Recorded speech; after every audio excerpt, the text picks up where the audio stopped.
तो सर अब last type of company हमको चालू करना है, पब्लिक फाइनेंशियल इंस्टीट्यूशन।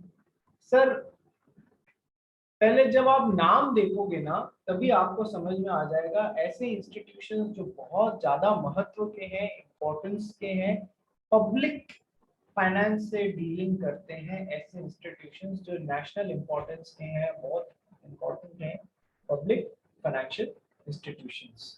तो सर कंपनीज एक्ट बोलता है कि इन इंस्टीट्यूशंस को पब्लिक फाइनेंशियल इंस्टीट्यूशंस बोला जाएगा, और एक पब्लिक फाइनेंशियल इंस्टीट्यूशन को पब्लिक फाइनेंशियल इंस्टीट्यूशन घोषित, एक कोई भी इंस्टीट्यूशन को पब्लिक फाइनेंशियल इंस्टीट्यूशन यदि आपको घोषित करना है तो उसके लिए जरूरी बात क्या है। आप किसी भी इंस्टीट्यूशन को पीएफआई बनाना चाहते हो तो उसके लिए जरूरी बात क्या है सर? सबसे पहली बात है, उस इंस्टीट्यूशन को यदि अपन पब्लिक फाइनेंशियल इंस्टीट्यूशन बनाना चाहते हैं तो इट शुड बी एस्टैब्लिश्ड और कॉन्स्टिट्यूटेड बाय और अंडर एनी सेंट्रल और स्टेट एक्ट।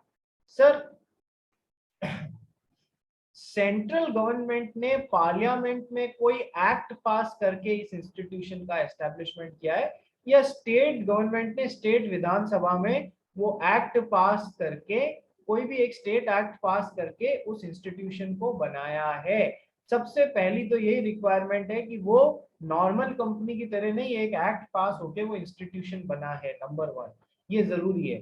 नंबर 2 क्या क्या जरूरी है कि सर उसकी कम से कम, उस इंस्टीट्यूशन की कम से कम 51% of paid up share capital is held by, controlled by central government और बाय एनी स्टेट गवर्नमेंट, और पार्टली बाय सेंट्रल गवर्नमेंट और पार्टली बाय वन और मोर स्टेट गवर्नमेंट्स। यानी कि 51% ऑफ पेड अप कैपिटल कम से कम government के पास में, चाहे सीजी के पास में, चाहे एसजी के पास में, चाहे कॉम्बिनेशन ऑफ सीजी और एसजी के पास में, चाहे कॉम्बिनेशन ऑफ एसजी और एसजी के पास में।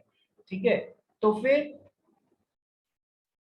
ये दो रिक्वायरमेंट्स हैं जो पूरी होनी जरूरी है। एक तो बना भी कोई एक्ट से, चाहे सेंटर में चाहे स्टेट में पास होके, दूसरा 51% उसकी शेयर कैपिटल गवर्नमेंट के पास में, तो ही आप सोच सकते हैं ऐसे इंस्टीट्यूशन को पब्लिक फाइनेंशियल इंस्टीट्यूशन जैसे घोषित करने का। ये तो हो गया कोई भी इंस्टीट्यूशन को पीएफआई बनने के लिए क्या बातें जरूरी है। अब पब्लिक फाइनेंशियल इंस्टीट्यूशंस कौन कौन है सर? सर इन सबको पब्लिक फाइनेंशियल इंस्टीट्यूशन माना जाएगा। सबसे पहले LIC, life insurance corporation of India.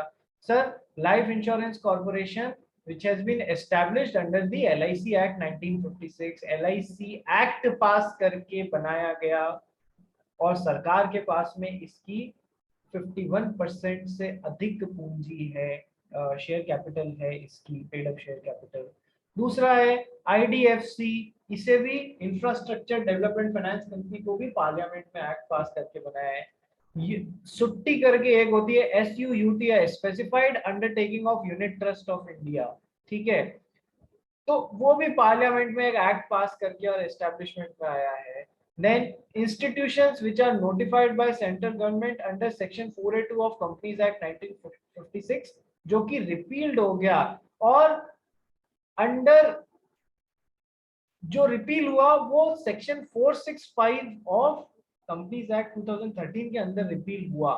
लेकिन उस पुराने वाले कंपनीज एक्ट के इस वाले सेक्शन में जिनको भी पब्लिक फाइनेंशियल इंस्टीट्यूशन डिक्लेयर किया है वो ऑटोमेटिकली इस नए वाले एक्ट में पब्लिक फाइनेंशियल इंस्टीट्यूशन मान लिए जाएंगे। तो पुराने एक्ट का हवाला आ रहा है कि पुराने एक्ट के 4A2 में जो पब्लिक फाइनेंशियल इंस्टीट्यूशन थे और उस धारा को इस सेक्शन, इस एक्ट से रिपील कर दिया गया है, वो ऑटोमेटिकली यहाँ पीएफआई। तो सर एलआईसी हो गया, आईडीएफसी हो गया, स्पेसिफाइड कंपनी ऑफ यूटीआई हो गया, वो पुराने एक्ट में जो रेफर किए हुए थे वो भी पीएफआई हो गए, और कोई भी ऐसा institution as notified by central government in consultation with RBI. RBI के कंसल्टेशन में जो भी मतलब सेंट्रल गवर्नमेंट जिस भी इंस्टीट्यूशन के लिए ऐसा डिक्लेयर करती है कि वो पीएफआई होगा, वो भी आगे से जाके पब्लिक फाइनेंशियल इंस्टीट्यूशन हो जाएगा। और कौन कौन पब्लिक फाइनेंशियल इंस्टीट्यूशन होते हैं ये हमने देख ही लिया कि उनके लिए एक इंस्टीट्यूशन को पीएफआई बनने के लिए क्या जरूरी है। नाउ मोड ऑफ रजिस्ट्रेशन और incorporation of a company, mode of registration और इनकॉर्पोरेशन ऑफ अ कंपनी, ये हम लोग बाद में करेंगे। मोड ऑफ रजिस्ट्रेशन और इनकॉर्पोरेशन थोड़ा सा लंबा है, तो सर थोड़ा सा बाद में उठाया जाएगा, आज इतना समय नहीं है। इसके नेक्स्ट वाला पोर्शन जो है क्लासिफिकेशन ऑफ कैपिटल में से लास्ट टाइम ही क्वेश्चन आया हुआ है, इस बार क्वेश्चन आने की कतई संभावना दिख नहीं रही है, इसलिए इस पे समय खराब नहीं किया जाएगा, ठीक है। और यदि आ भी जाता है तो क्या आप नहीं बता सकते कि सर नॉमिनल या ऑथराइज्ड कैपिटल या रजिस्टर्ड कैपिटल क्या होती है, इशूड कैपिटल क्या होती है, सब्सक्राइब कैपिटल क्या होती है, कॉल्ड अप कैपिटल क्या होती है, पेड अप कैपिटल क्या होती है। बहुत आसानी से, यू आर अकाउंटेंसी स्टूडेंट्स, आप सब बहुत आसानी से बता सकते हैं, इसलिए इस पे समय नहीं खराब किया जाएगा। क्लासिफिकेशन ऑफ कैपिटल पे लास्ट टाइम क्वेश्चन आ चुका है, ठीक है। फिर आते हैं शेयर्स। तो sir nature of shares, share क्या होता है, शेयर के टाइप्स क्या होते हैं, ठीक है, हमारे लिए ये बच जाएगा। उसके बाद में इंपॉर्टेंट टॉपिक होता है मेमोरेंडम ऑफ एसोसिएशन और आर्टिकल ऑफ एसोसिएशन। तो सर मेमोरेंडम ऑफ एसोसिएशन और आर्टिकल ऑफ एसोसिएशन किया जाएगा।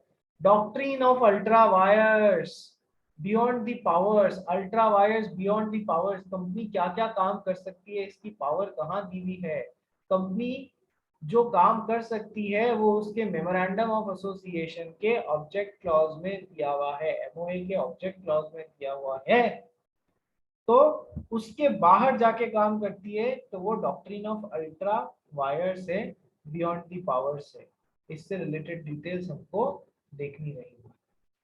देखो एमओए के बाद में एओए भी आ गया, और doctrine of indoor management, doctrine of indoor management करने से पहले हमको डॉक्ट्रिन ऑफ कंस्ट्रक्टिव नोटिस करना पड़ेगा।